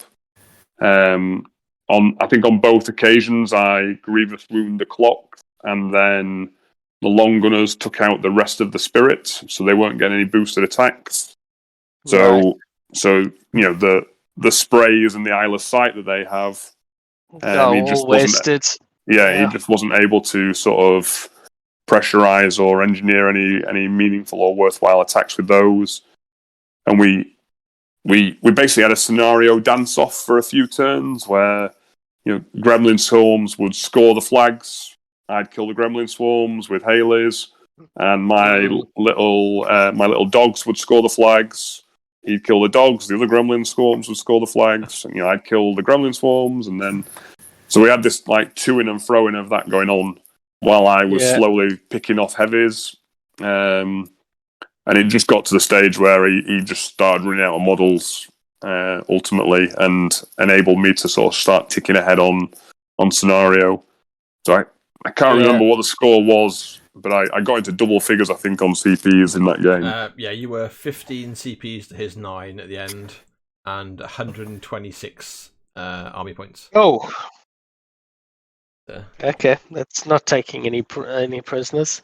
Yeah, was that everything pretty much on the table at that point, I'm guessing? 26. Probably close to it. It probably wasn't far off. I did kill Dreamer as my last activation, so... Right. But I'm not sure there was anything else left, maybe. I don't know. Brilliant. So as you can see, this is the guy I've got to play against locally. Yeah. This is my local player. At least you know how to play against gun lines, though, right? Not without a free career, I don't. No. Fair. Yeah, I had a chat with Matt about his list because he was looking at my Dreamer list, going, I don't have Archons in my Dreamer list at the moment. I've got double Witchwoods instead and an extra heavy, just so I can tank the more ranged heavy lists. I think the Archons are too easy to remove at range from like a proper gun line. At which point I'd rather take some more Arcane Vortex and a lot more boxes out of a Cage Rager and just body block instead. I have to say the second Arcane Vortex heavy is such a big deal to me. Yeah, it's quite good. Yeah, like against Haley, obviously she's always got that potential for popping out little baby and granny Haleys and just whipping you off the table with a couple of spells. It's not the nicest. So that's a very, very solid win there for you there, Brett. So and then Jim gets to play against the trolls. I played against this guy. This guy's super nice. I played him in Gary. I think it was Gary. What did you pair drop? So firstly, Gary was a top bloke and also had a really gorgeous looking troll army. Yeah, they were really nice, weren't they? It was beautiful. So I was on the table next door. I even pointed across and said, "That's a really nice army." Yeah. I think he's done some non-metallic metal on Madrak Shield, or it looked like it across the table. Just really nice gradients of colour and stuff. Yeah. So shout out to Gary for that. And he had Gunbjorn 2 was his other list, but he played Madrak 3, which I was quite relieved about. Then I played the Rages again, and this was sort of a pretty good game, but another one of those games where I don't think his models had the ability to kill 6 Rages. But before it was too late, and sort of that's how it panned out. So he can make his units all weapon masters, right? Do you just give him plus strength from the stone? Do you think it's just not quite enough to bring them down? Yeah, even then, yeah. So I think the Femblades get to 14 weapon master or something, which is quite good, but it's not enough to get through 6 heavies, I don't think, especially because those troll lists tend to be quite balanced. So it's a sort of mixed battle group of ranged heavies and then a unit of Femblades and a unit of champions. And I just don't think you can all bring it. He put his champions on the flank as well, didn't you? Remember he sort of flanked with the champions, which was a bit harsh for him. Yeah, that was not great. So they ended up stuck behind some eliminators for a long time. That didn't help. Gary apparently painted the blockader in the Signar army that you played against, Gav. That was gorgeous as well. Pretty nice. It was beautiful. Yeah. Really, really nice. Yeah, really nice. Yeah. So I was winning that game, and then the actual mode of victory was Warroom iPad battery failure. That's unusual. Okay, that's a pity. Oh, that's so harsh. Was it looking like a foregone conclusion anyway? I said don't worry about it, and then we carried on. Okay. Yeah. That's good, because I had a battery pack if you wanted it. I was like next to it. I get paranoid about traveling with some sort of support battery. Yeah. I played. One year at the Welsh, I had my opponent. I was playing Lilith 2, and I'd moved up, and I was just ready to feat on this Signar army, and the guy's phone ran out of battery, and he's like, I'd done one shot. and like the dice were still on the table, and the poor guy, I can't remember who it was. I'd never met him before, and he had a proper like panic of, oh my god, I've just lost, and it's like, just chill out, just take a minute, get a battery pack out. There's the dice. You're not. There's no damage on your stuff to track. No. We can recover from this. It's fine. But yeah, it's always made me really like aware of how much battery I've got on my stuff, basically at events, because I've seen it on the other side of the table, and I'm like, yeah, if that happened to me, I'd probably be like, shit, I could just wreck your event. Yeah. Cool. It'd be pretty bleak. Fair play to Jim for playing it out and being the good guy. So very cool. You take the round against a very, very, very cool bunch of guys from the Northwest. Yeah. What was so obviously Gary's stuff was really nicely painted. I know Matt's was painted as well. Was Phil's fully painted as well? No. So I think Phil's stuff was mostly just undercoated. Right. I'm not sure if he's new to Signar. I knew he'd obviously borrowed the blockader, definitely, because that was beautiful from Gary. Yeah, I was just trying to place like how people like teams were painting wise, because the ones that I could see out of their team were gorgeous looking. So I think that was, from what I saw from the event, bearing in mind that I pretty much went to the end of every round. That was the only unpainted army I think I saw. So I'm not sure if there was much other unpainted stuff. So I think there was. I know I had some concept army pieces, aka grayscaled, because I hadn't got the time to finish stuff off. But I think other people were trying. I think there was a lot more of a push though to get painted mods on the table, which was nice to see though. Yeah, it was. Nice. I had some better plastic and plasticard rages. I was trying not to include you in this, Jim. I was trying to show my grind models. Yeah, we were fully painted apart from Jim's rages. Apart from Jim's, yeah.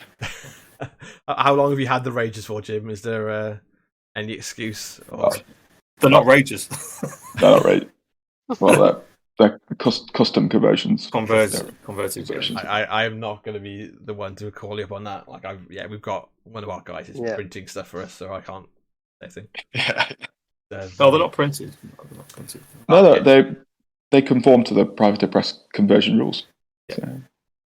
So. Cool. So you go into the last round, the final. It's now it's getting on a bit. I think. Yes, it was. A lot of people who've maybe only had an event or two back are probably feeling it by this time. No, I know it was so hard. Like 4 rounds, having never played for years. Yeah, it's so hard.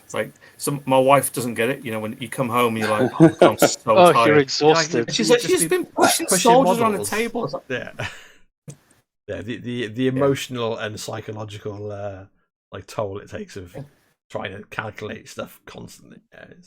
We all get it. We all get it. So you guys go up against the Fishcord team. So it's basically Dean and Ryan from down south, and then Barry from the Midlands. So a really good bunch of chaps. So how did it come out? So you said these are one of the teams you thought were one to watch. So who went down? Did you have a plan or a sacrificial lamb? What was the take? I think our conversation here was that Gav didn't want to play Crucible Guard because he didn't know what any of their stuff did. I had no idea what anything did. So I want nothing to do. Yeah. That's why I'm glad we dodged the triple Crucible Guard. Our Gav was exactly the same. He's like, I have no idea what any of these models do, or not even what they are. I don't know if that's a solo or a unit or a jack. It's like, okay. And the answer is they just shoot way too hard. Way too hard.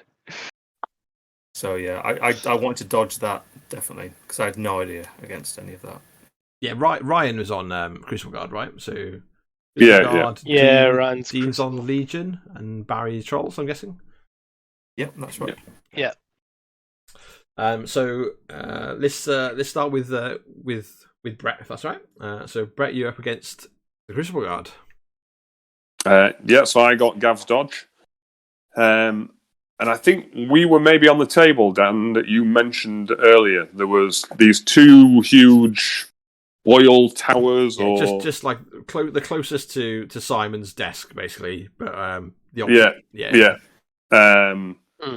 That I think if you got your angles and geometry exactly perfect, you could maybe get a huge base through. Yeah. But then technically wide enough to get something through, but technically wide enough. Yeah. And then over to the right flank, there was another 2 obstructions that were also exactly a huge base apart as well. So the board was wow, like a really challenging board in terms of just space and operations. Yeah. And because of Alice and her capacity to grant Isle of Sight and the containment operatives that I think Ryan had in both his lists, and because it was the 4th game of the day, I didn't particularly fancy playing Haley 3. So I went with Haley 1, 2 huge bases, and Ryan went with Gearhart, 1 huge base. So we've got 3 huge bases on a board where like the critical parts of the board you just couldn't get to. Yeah. It's just so Ryan's Gearhart list is obviously Gearhart and Clog, Alice, a Vulcan, Prospero with a Vindicator on, 2 Ascendant Mentalists, 2 Mechanics, 2 Max Failed Experiments, and Max Assault Troopers, and then Containment Operatives. Cool. Quite a beefish list. It's a very beefy list. Yeah. It's like super resilient to shooting because Gearhart comes with decel. The Ascendant Mentalists give +2 def and armor against shooting. The failed experiments have got impervious flesh. Yeah. The assault troopers have got carapace. Yeah. All adds up.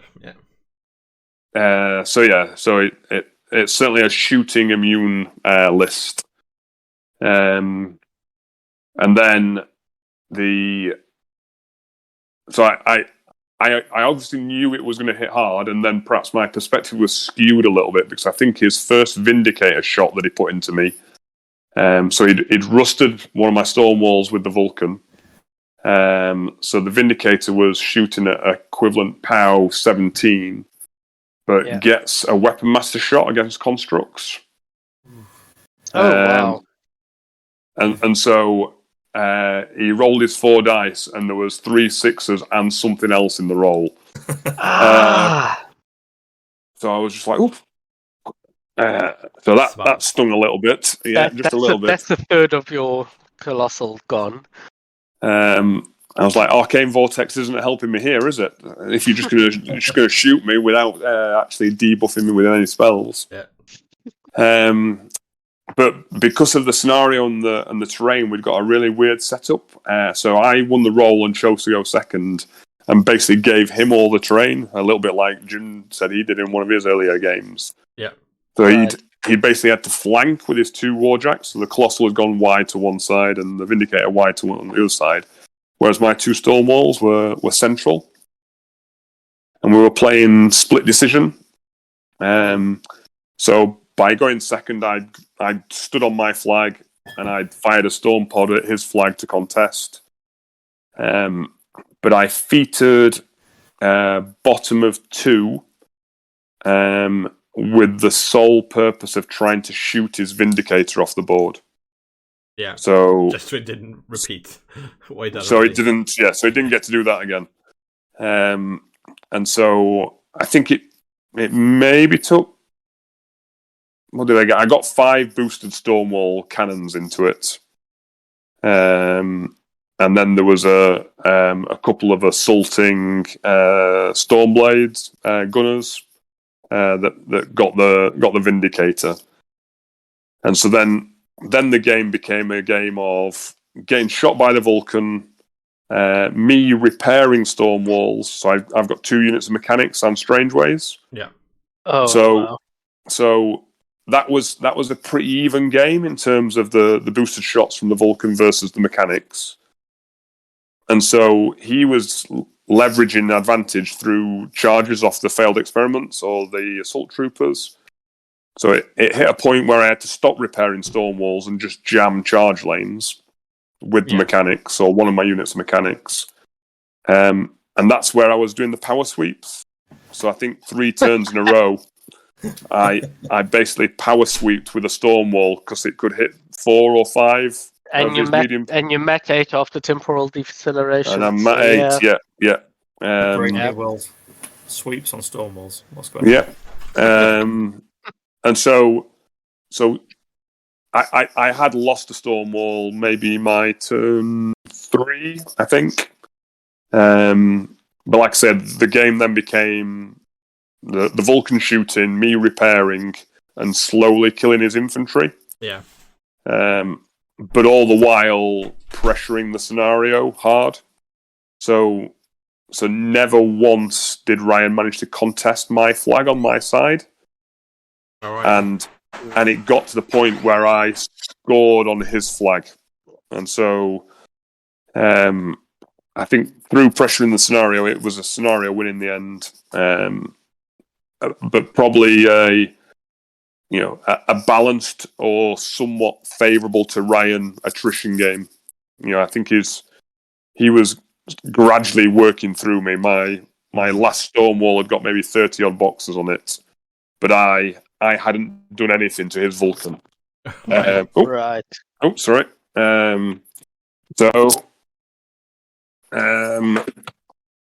So yeah, really good game. Ryan's a really solid player. I was really impressed with how he played his game. Very tidy, very precise. He knew exactly what he was trying to do and how he wanted to do it. Pretty quickly worked through the few problems I was able to pose, and we worked through them in an efficient manner. Yeah. Good game. What sort of turn did you get? Did you get all the way to turn 7 with him, or? I'd say we got to maybe turn 5 or 6 at least. 6 at least, I think. Yeah. So we went pretty deep for me to get the scenario win. Yeah. But the flank where his Vindicator had been, so he'd got the Vindicator and his containment operatives on that flank. And so I dropped the Vindicator on my feet turn, so bottom of 2. But that same storm wall also killed, I think, the 3 containment operatives, just with good rolls on his miniguns. Nice. Right. So his flank collapsed, and it then took me a couple of turns to get a solo over to his flag. But like I say, because he was never contesting mine, I was scoring. You're always clocking up, yeah. Yeah. I was ticking over every turn. Yeah. And then any other advantage I could get, scoring on his or the zone, then that just bumped me 2 ahead. So he was always on the back foot scenario wise. But I think probably on the front foot attrition wise. Yeah. Cool. Well, nice one. Yeah, it sounds like a great game. Good game. Yeah, really good, man. Good game. Yeah. Cool. And then Jim. So Jim faced up against Deed and his Legion. Yeah. So I played. Oh, sorry, Michael. I was going to say, I know he's been really enjoying the Thanks Zero package and how ridiculous he thinks it is, and I don't think he's wrong. Yeah, I wasn't ready for what happened. Yeah, it was definitely very good. Statement. And I think I also I ended up playing Kozlov and the Rager Boys again against Vale 1, and I think I certainly selected the wrong list here. I wasn't. Dean's been pushing Vale 1 for the last year or so before her buff, so this is right up his alley. So the Vale list is Vale with 3 Angelius, Thanks Zero with Typhon on, Blight Archon with a Seraph, 2 Shepherds and Ysilla, and then Min Hex Hunters with Baal, Ice Witches, and Max Spawning Vessels, a Vessel and 4 Grunts. I know that's Min, right? Because it's got that's 6 Min. otherwise. That's Min. Max is 6. Yeah. It's been a long time since I touched Legion. Yeah. So I was scared off from playing Sokovia because Vale is cold immune. But oh right. But I really don't think that should have put me off, because the beasts aren't, and they've just got such low armor that the beasts are fragile. You can feed Angeli off the table, like easily. Which I think, which was a mistake of me to not realize that. So I ended up playing Kozlov, and Dean went first, and then on turn 2, feated with Vale and killed 4 rages, which I was a bit upset about. And 4 rages. No, he doesn't need the. I mean, the feat doesn't actually do the damage. It's just you getting in range. Like the feat does no damage. Yeah, but the feat got the Hyphen and the Angels most of the way out, and then I got. Then on my turn, I got super lucky because he jammed the Ulans with the Hex Hunters, and I sort of had just enough attacks, needing sort of like 6s and 7s to hit, to get rid of the Hex Hunters to allow the Ulans to charge. And if I wasn't able to do that, it was super over. But I hit all those attacks, and then the Kozlov Fury defeated Ulans, just made a mess, and I was sort of able to ride that to a win, because sort of at that point, because of how low the model count in his army was, particularly after the... Yeah, I mean, that's always been the Legion Beast problem. Like, beasts are pricey and you don't trade well. Yeah, but you cheat trades. Compounded, so it's compounded against the Legion of Steel list, because there's no models to engage the counter-charging solos. So they can do what they want. So as soon as... so like I said, I got absolutely super lucky to be able to get that sort of feat turn charge off, and then after that it sort of was just enough to bring me back into the game. But Dean absolutely smashed me, I think, and should really have won. How long did it go as well then, Jim? That one were you one of the earlier games to be finished, or if Brett was? No, I think I was last. Jim's last. Yeah, you were. Yeah. So that takes us to Gav versus Barry. Yeah. So that means by the time you're finished, you're just everyone's watching Jim and Dean. It sounds like an incredibly close thing to watch. Yeah, quite a climactic one. Yeah, it was quite climactic. So spoilers, I lost. So Brett came over and went, "What'd you do?" I went, "Lost," and he walked off. Okay. So obviously Jim's still playing, so we're kind of riding it out for Jim's game. Yeah. So it was definitely a tight round. So I think Gav thought I'd lost because I'd not said anything. I thought you'd lost. Oh. Yeah. The way that Brett walked off in disgust. I thought we'd lost the round. But yeah, so I got Barry, and that, to be honest, that's the last round I wanted, because I know Barry from the weekend that I run. Yeah. Barry's been up as the judge.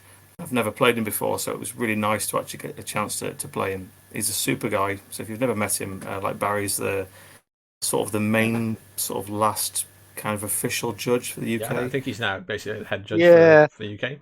Or maybe for he always judges nationals. We have nationals again. That I'm sure it will be kicking off again in 22. Yeah. Like, so he's a super always nice judging guy. that. Yeah. Super nice guy, like really crisp, really clean, lovely to play against. So I was so pleased because like I was frazzled, having not played at all. Round 4, so, oh my god! So I have to play Makeda 2 again. Sorry, Makeda 3 again, because I have no idea what I'm doing with Rasheth. So Makeda 3 goes down again. So she's playing into trolls, and he chooses to play Madrak 1, who's really good. Yeah. So kind of ballsed up basically. So I because of the terrain, it pushed my list very, very tight. So there was quite a lot of difficult terrain, which I don't want to have to spend the fury to deal with. So it pushed Makeda back behind the main line. So when it came to my feet, I ended up with an auto activation problem where Makeda actually wanted to be charging. So he had 2 champion units in his list, and do you want to quickly reel off his list for you, Gav? Yeah, please. So, Yeah, so, yeah, so Magic 1, he's got a bomber, 2 Pyre Trolls, Boomy 3, a champion hero, Gudrun 2, Gudrun Wasted, 2 Dunian Archons, General Thunderstone Brug, then Stone with a Stone Scribe Elder, double champions, Pharaoh Valkyries, and the Dunian Knot. So yeah, it's a lot of. I guess you just can't drop his other list, right? It's Magak 3, so if he drops that and you drop Makeda, you just ignore his feat. Yeah, exactly. So I kind of hoped he would drop the other list. That would be great, but he didn't. So yeah. So I should have dropped Rasheth because it would have been great. It would have been fine for me. So because I put Makeda behind the army, on her feet, all she got was a 3 insight, and then she could put some rage out, some beasts. So I went in and killed 1 unit of champions. But I think if it had gone the way I should have played it, then Makeda could have killed the other unit because he'd really bricked up as a massive brick. Yeah. So I went in, killed 1 unit of champions through the stupid spell he's got.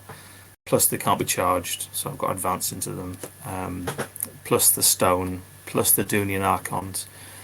So I basically spent my entire army activation to kill 1 unit of champions. The following turn, obviously, he hits me back hard. He kills Moloch Khan, and he puts a lot of damage into some brutes. But he critically doesn't contest, doesn't claim any of his own flags, and I've got solos on my flags, so I'm at the point where I'm sort of 3-0 up. Yeah. And I sort of go, well, I'm not going to win the attrition on this because it's so hard now because of my misplay with Makeda 3. So I try and go for a scenario win. So I need to score 2 points to win. So I can easily get 1 on my flag, and I need to score his flag to win. But that Dunian Archon, my God, I just could not kill that. So it took a battle engine. So the battle engine under insight could not kill a Dunian Archon. Those things are absolute nightmares. So you had 2 of them. Obviously, they kind of work together in tandem. Yeah. And under Madrak's spell with the +2 def, it's grim.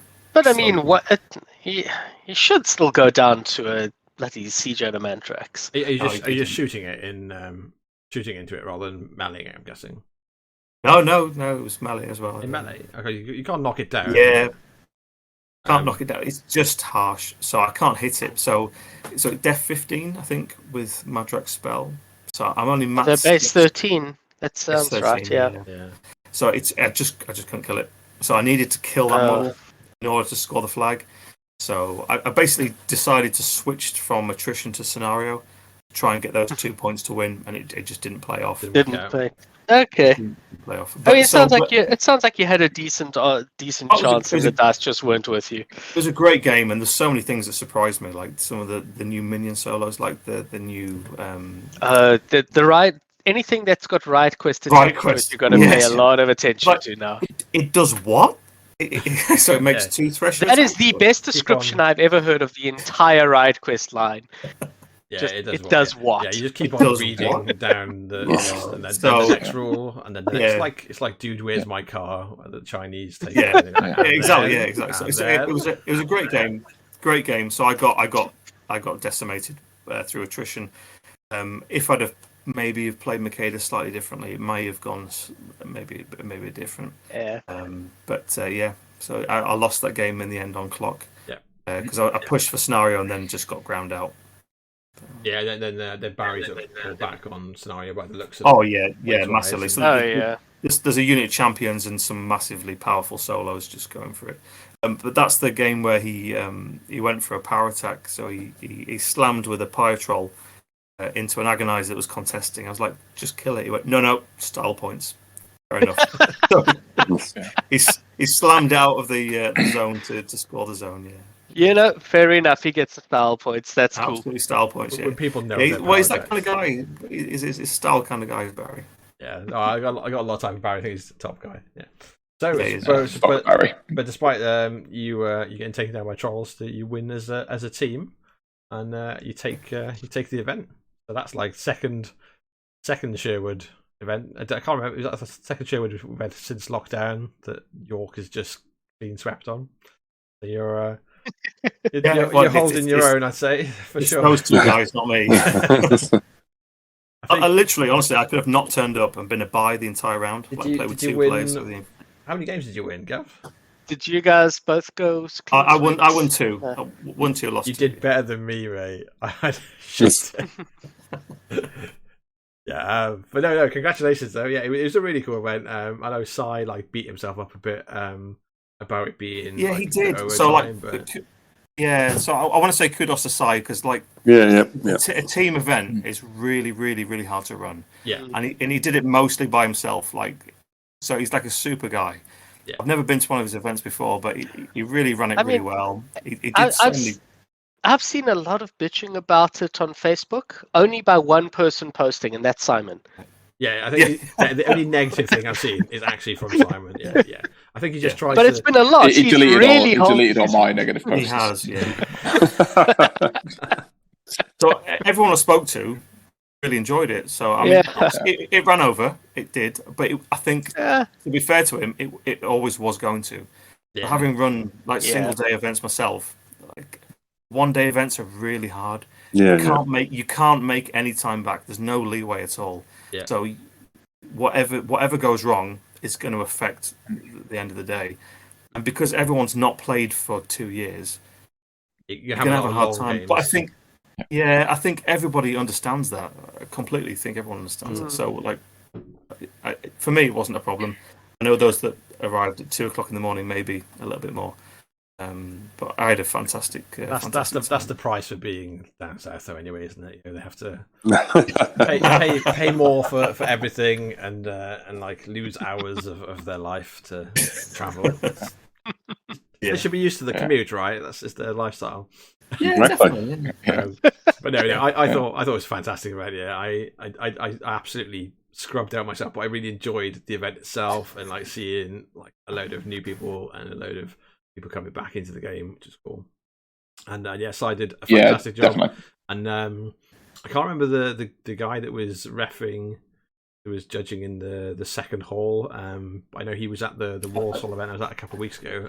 So thanks to him as well, because obviously he's come down and taken a bit of pressure off Sai. I know, definitely. I know a load of people on the feedback thread have said, like Chris Dacker and some other people have said, if he needs help.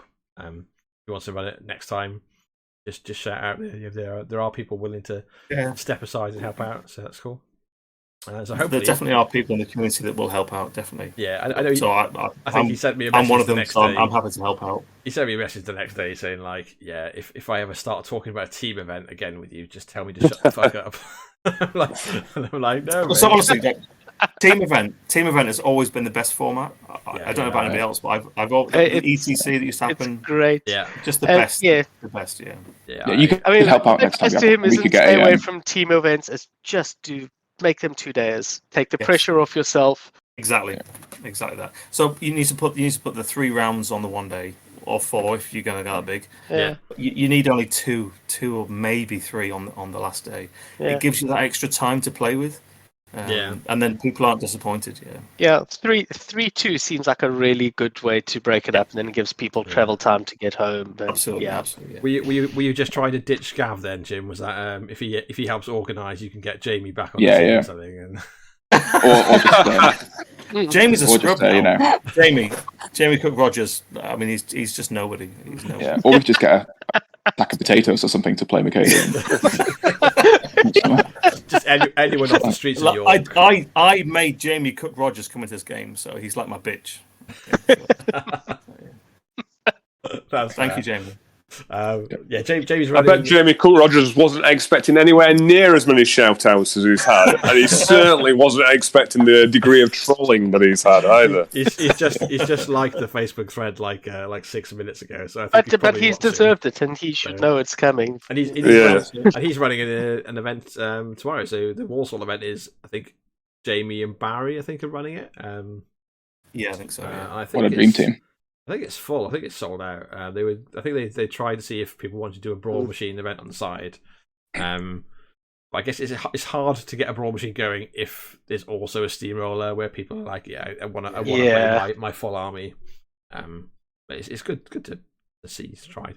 Brawl Machine's really cool. I really like it. So Brett and I have played a couple of games. Yeah, a Brawl Machine just to try and get back into the game. It's fun. It's really different. It's like playing a different game. Yeah. We've been invited on to. There's a guy that does a YouTube channel, Brawl Machine, in just gets like loads of people to come on and just like play a game with him, and he's in Argentina. And I was meant to play him last weekend on the Saturday before the team event, and he got his times mixed up. So like he sort of started messaging me at like 6 in the afternoon saying, "Are you ready to play?" I'm like, "No, my kids are still up and just cooking." And he's like, "Oh, what are we meant to do now?" I was like, "No, you're meant to do it in another 4 hours time." So we've had to reschedule. But yeah, I hadn't even read the Brawl Machine rules until last week, and I understand the concept. I think it's fantastic for getting new players in and players back. So yeah, it's really good. That's cool. Yeah, really good. And I'd be absolutely remiss if I didn't say to you, because our group chat for the club is saying that I should remind you all that you're not too far. It's a Monday night, and we like some new competition to pull us out of scrum. So Monday night. I've driven down a few times. Yeah. I've driven down to Marlborough a few times. It's have you? Yeah, it's a nice club you guys have got. So. Yeah. All right, by yourself. Yeah, we'll probably do probably like a one day. We did like just a 1 day practice day. A month ago, where we just booked the venue out for the Saturday or the Sunday. I think it was Sunday. We just played from like 9 till 8 or something. So we'll probably do something similar around Christmas time. So if you guys have a day where you're can escape, give us a shout out. Yeah, give us a shout out. We'll try and organise something. But bearing in mind, there's 3 of us. Yeah, we just did like a round robin thing. So we basically just pre-booked the venue, made sure we had even numbers, and then just picked up games as we could all, but did it all day instead of only having a couple of games in, which was quite cool. Cool. So once again, thanks for coming on, and well done on your win. It's an event. Thank you. I think, obviously, Jamie's event tomorrow, so good luck to Jim for running that. And I know Dave Ricketts is running an event in Essex next month sometime, I think, and then that's it until probably February, I'm guessing. Oh, I can make that Essex event now that our travel plans have been scuppered by plague. Hey, it's a silver lining. The silver linings are always out there. So have a look. I know Dave's put some stuff up on the Warmachine groups and stuff, so check it out if you want to. I'll try and get the link to stick in the show notes if people are in Essex or willing to travel. And I think it's really great to see the hobby coming back. It's awesome to see people just getting little one-dayers up and running again, and people, showing their enthusiasm and committing to attending those things. The Sherwood Steamroller was full when we went to that. Jamie Cook Rogers event tomorrow is full. Oh, yeah. So it's really great to see people have just got that enthusiasm and passion to be back playing the game. There's a second. It's excited to put toys on the table again. Yeah, there's a second Steamroller in Firestorm Games in their new headquarters in Cardiff as well, which is in December. Oh, the Welsh is coming back, isn't it? Next May. And the Welsh is Martin's announced he's back at the helm, and the Welsh is going to go ahead in March next year. So I've never been to a Welsh. Never been to a Welsh. Never. I don't get out. I never leave York.